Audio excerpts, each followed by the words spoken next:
Assalamu alaikum everyone. Welcome to our another video in this tutorial series. I hope you are also fit and fine. This is our second video. If you think this video is really helpful for you, please hit the like button and also share this video. So let's go begin the video.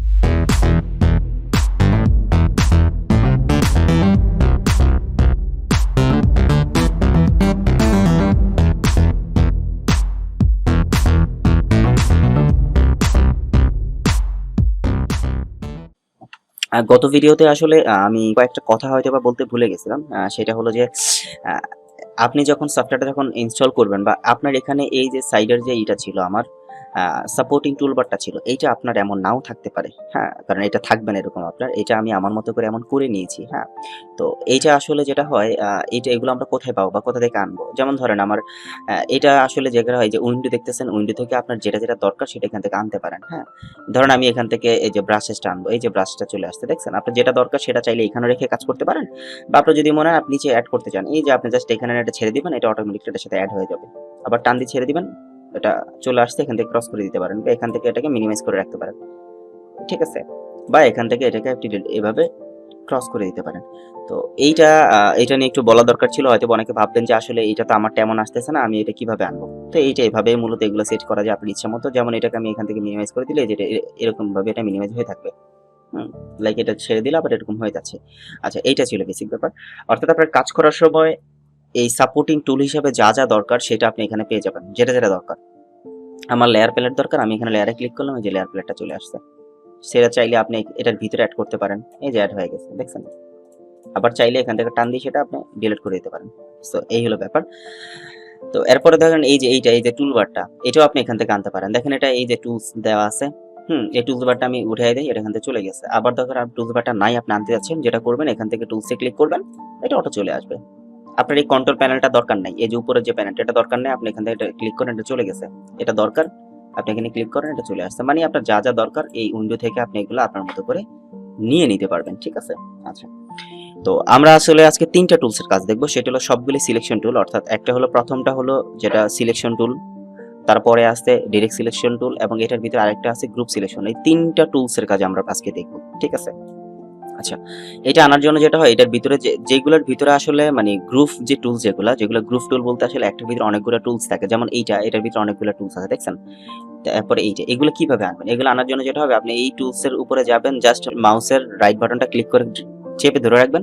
তারপরে এই দুইটা আসবে, এখান থেকে আপনার যেটা দরকার সেটা আপনি সিলেক্ট করতে পারেন। এছাড়া মনে করেন যদি আপনি এটাকে এদিকে এনে দেখতে চান, এই দুইটা টুলস আলাদা করে রাখতে চান, এখানে ক্লিক করে এই জায়গাটা এনে মাউসটা ছেড়ে দিবেন, দেখবেন এটা এখানে চলে আসছে, ঠিক আছে? ব্যাস আপনি এখানে এদিকে রেখে দিতে পারেন। ভাই এটাকে এভাবে টান দিয়ে নিয়ে আসতে পারেন, এটা আইনে এভাবে কেটে দিতে পারেন। আচ্ছা, তো এই ছিল ব্যাপার। তো প্রথমে আমরা সিলেকশন টুলের কাজটা দেখি। তো সিলেকশন টুলটা আসলে কি করে? আমি এটার জন্য একটা রেক্টেঙ্গেল নিয়ে নিচ্ছি, একটা রেক্টেঙ্গেল নিচ্ছি, ঠিক আছে? তো সিলেকশন টুলের কাজই আসলে সে সিলেক্ট করবে, কোনো অবজেক্টকে সিলেক্ট করার কাজই হলো সিলেকশন টুলের কাজ। এটা একটা অবজেক্ট, এটার হলো ব্যাকগ্রাউন্ডে দেখেন এখানে হোয়াইট কালার আছে, আমি কালারটা চেঞ্জ করে দিলাম। আর এটার স্টকে আছে ব্ল্যাক কালার, আপনি চাইলে ব্ল্যাক কালারটাও এখান থেকে অন্য কোনো কালার দিতে পারেন। রেড কালার আপনি চাইলে স্টকটা বাড়াই দিতে পারেন, এখান থেকে স্টকটা বাড়াইতে পারেন। আমি স্টকটা বাড়াই দিলাম। তো এখন কথা হচ্ছে যে সিলেকশন টুলের কাজই হলো সিলেক্ট করে, সে কোনো একটা অবজেক্টে সিলেক্ট করবে। এটা হলো সিলেকশন টুলের কাজ, ঠিক আছে? আচ্ছা, তারপরে মনে করেন যে এই যে আমি এইটা দেখতেছি, রেক্টেঙ্গলটা দেখতেছি, এইটার মধ্যে আমার স্পেসিফিক কোনো একটা পয়েন্ট সিলেক্ট করা দরকার, ঠিক আছে? স্পেসিফিক কোনো একটা কর্নার বা কোনো একটা পয়েন্ট বা কোনো একটা লাইন সিলেক্ট করা দরকার। সেক্ষেত্রে আমরা ইউজ করবো ডিরেক্ট সিলেকশন টুল। ধরেন আপনার মনে হলো যে আপনার এই পুরা রেক্টেঙ্গেল শেপের মধ্যে এই যে উপরে যে লাইনটা দেখা যাচ্ছে না, এই লাইনটা আপনি সিলেক্ট করতে চাচ্ছেন। এখন এই লাইনটা আপনি সিলেক্ট করতে চাইলে সিলেকশন টুল দিয়ে সেটা সিলেক্ট করতে পারবেন না। সিলেকশন টুলের কাজ হলো ফুল যে এরিয়াটা আছে, ফুল অবজেক্টটা সিলেক্ট করে। সে স্পেসিফিক কোনো পয়েন্ট বা অ্যাঙ্কর পয়েন্ট বলেন, স্পেসিফিক কোনো লাইন, এগুলো সে সিলেক্ট করতে পারে না। সে সিলেক্ট করতে গেলে টোটাল অবজেক্টটাকে সিলেক্ট করে ফেলে। সো আপনার স্পেসিফিক এটা সিলেক্ট করা দরকার, তখন আপনি ডিরেক্ট সিলেকশন টুল নেবেন। এই যে এখানে দেওয়া আছে ডিরেক্ট সিলেকশন টুল, এটা যেটা শর্টকাট হলো এতে ক্লিক করলে আপনার ডিরেক্ট সিলেকশনে চলে আসবে। আচ্ছা, এবং সিলেকশন টুলের শর্টকাট হলো ভিতে ক্লিক করবেন, সিলেকশন টুলে চলে যাবে। এতে ক্লিক করবেন, এখানে ডিরেক্ট সিলেকশন টুলে চলে আসছে, ঠিক আছে? আচ্ছা, এখন দেখেন আমার এই লাইনটা শুধু ধরা দরকার, সিলেক্ট করা দরকার। মানে আমি চাচ্ছি যে এই লাইনটা ধরে আমি লাইনটা একটু বড় করবো, উপরের দিকে বড় করতে যাচ্ছি। আপনি যেটা করবেন, এই লাইনটা ক্লিক করবেন এবং উপরের দিকে টানেন, দেখছেন এটা বড় হচ্ছে। আপনি যেদিকে ইচ্ছে এদিকে এটা নিতে পারেন, বড় ছোট করতে পারেন। আচ্ছা, শিফট চেপে যদি আপনি যে শিফট চেপে যদি উপরের দিকে টানেন তাহলে সেটা সোজা উপরের দিকে উঠবে। ঠিক আছে? এই যে আমি লাইনটা একটু বড় করে দিলাম। আচ্ছা, এরপরে মনে করেন যে আপনার মনে হলো যে না আমি এই লাইনটা উপরে নিব না, আমার যে কর্নারটা আছে এই কর্নারটা আমি একটু ছোট বড় করব, মানে এই অ্যাঙ্কর পয়েন্টটা আমি বড় ছোট করব। সেক্ষেত্রে আপনি যেটা করতে পারেন এই অ্যাঙ্কর পয়েন্টে ক্লিক করবেন। অবশ্যই আপনার ডাইরেক্ট সিলেকশন টুলটা সিলেক্ট করা থাকতে হবে। দেন এই কর্নারে ক্লিক করলেন, কর্নারে ক্লিক করলে আপনি যেই দিকে ইচ্ছা এটা সেই দিকে নিতে পারেন। আমি একটু নিচের দিকে আনলাম, ব্যাস আমি আমার মতো করে শেপটা রিশেপ করতে পারলাম। ঠিক আছে?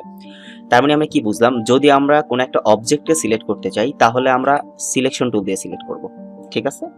আর যদি কোনো স্পেসিফিক কোনো লাইন বা স্পেসিফিক কোনো অ্যাঙ্কর পয়েন্ট বলি, তো ওগুলা এই টাইপের কোনো স্পেসিফিক কোনো একটা অংশ যদি আমরা সিলেক্ট করতে চাই তাহলে আমরা কি ইউজ করব? তখন আমরা ডিরেক্ট সিলেকশন টুলটা ইউজ করব, যেটা দিয়ে আমরা খুব সহজেই আমরা কোনো একটা অ্যাঙ্কর পয়েন্ট বা কোনো একটা লাইনকে আমরা ছোট বড় করতে পারি, রিশেপ করতে পারি, সিলেক্ট করার কাজ করতে পারি।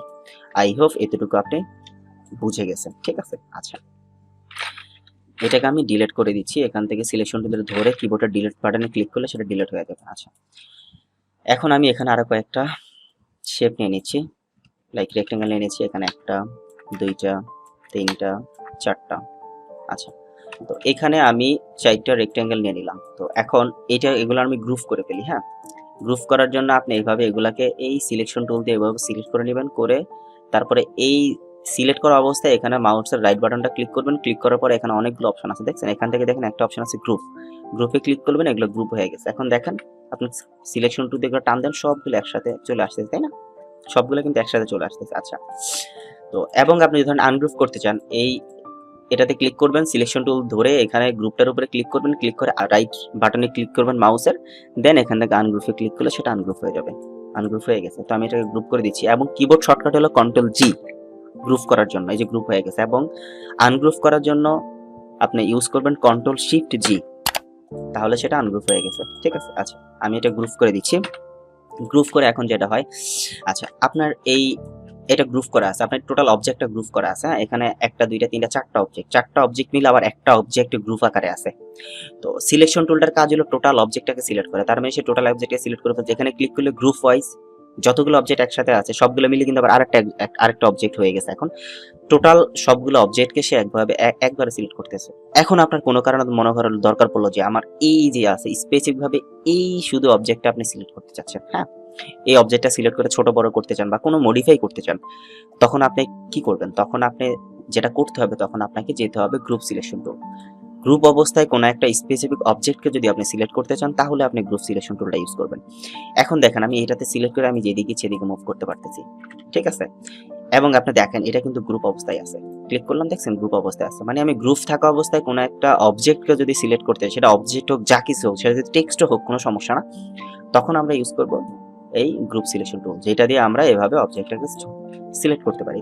বাট আপনার যখনই কোনো একটা স্পেসিফিক কোনো একটা অবজেক্টকে আপনার ধরতে হবে গ্রুপ থাকা অবস্থায়, তখন আপনি এই গ্রুপ সিলেকশন টুল ধরবেন, ওইটা সিলেক্ট করে এটা দিয়ে ছোট নাড়াচাড়া করতে পারবেন। ঠিক আছে? আচ্ছা, আমি একটু টেক্সট নিয়ে দেখাচ্ছি জিনিসটা, লাইক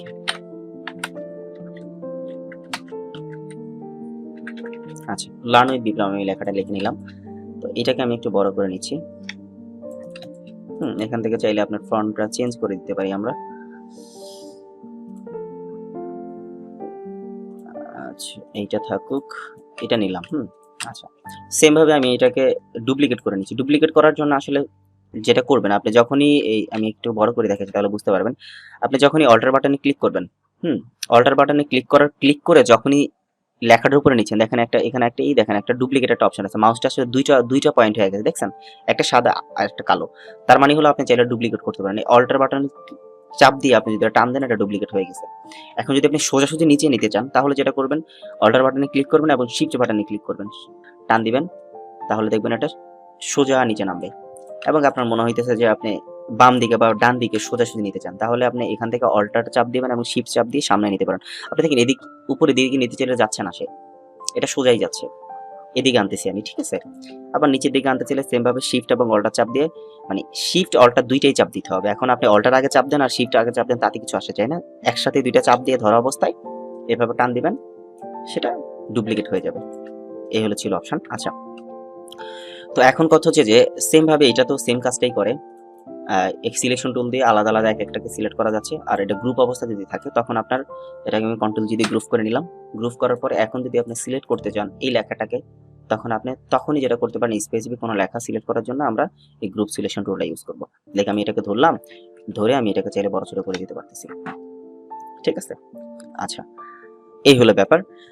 তো এখন একটা ব্যাপার বলে নেই, দেখেন আমি কিন্তু প্রথমে গ্রুপ সিলেকশন টুল যেটাকে ধরছি। গ্রুপ সিলেকশন টুল দিয়ে ধরা অবস্থায় কিন্তু আপনি চাইলে এটা বড় ছোট করতে পারবেন না। সেটা বড় ছোট করার জন্য আপনার ফুল এরিয়াটা শু করতে হবে। ফুল এরিয়া শু করার জন্য আপনার সিলেকশন টুলে যেতে হবে। প্রথমে আমি ধরার কাজটা কি করতেছি, আমি জাস্ট এই স্পেসিফিক একটা অংশকে ধরার জন্য আমি ডিরেক্ট সিলেকশন টুলটা ইউজ করলাম। এখন এইটাকে, এই টুলটা সিলেক্ট করা, এই যে এটা সিলেক্ট কিন্তু আছে, এইটা সিলেক্ট করা অবস্থায় আমি এখান থেকে তখন সিলেকশন টুলে ক্লিক করলাম, দেখুন ফুল এরিয়াটা কেমন শু করতেছে। এখন চাইলে যে কোনো একটা সাইড ধরে আমি টেনে এটাকে বড় ছোট করতে পারি। আচ্ছা, এখানে আপনার টান দিলে এটা কিন্তু ছোট হবে, বড় হবে। কিন্তু আপনি যদি একটা একটা যদি রেশিও অনুযায়ী ছোট বড় করতে চান, যে একটা মানে সব দিকে সেম ভাবে বড় ছোট হবে, সেক্ষেত্রে আপনি যেটা করতে পারেন শিফট, এবং সেক্ষেত্রে আপনি শিফট চেপে ধরে টান দিতে পারেন। টান দিলে দেখছেন এটা ছোট বড় হচ্ছে। ঠিক আছে? এবং শিফট এবং অল্টার যদি চাপ দিয়ে আপনি ছোট বড় করেন, তাহলে এটা একদম মাঝখান থেকে রেখে দুই সাইড বরাবর সেটা ছোট বড় হবে। ঠিক আছে? একদম মাঝখান থেকে দুই দিকে সমানভাবে ছোট বড় হবে। আর যদি মনে করেন যে না, আপনি যেকোনো এক সাইডে বড় করতে চান, এই সাইডটা ঠিক রাখবেন, এই সাইডে বড় করতে চান, তাহলে যেটা হবে জাস্ট শিফট চাপ দিবেন, চাপ দিয়ে এদিকে টান দিবেন, তাহলে ওই সাইডটা ঠিক থাকবে আর এই সাইডে বড় হবে। আবার এটারে ছোট করেন, ওই সাইডটা ঠিক থাকতেছে, এই সাইডটা বড় ছোট হচ্ছে। সেম ভাবে আপনি যদি শিফট চাপে এদিকে টান দেন, তাহলে আপনার এই সাইডটা ঠিক থাকবে আর এই সাইডটা ছোট বড় হবে।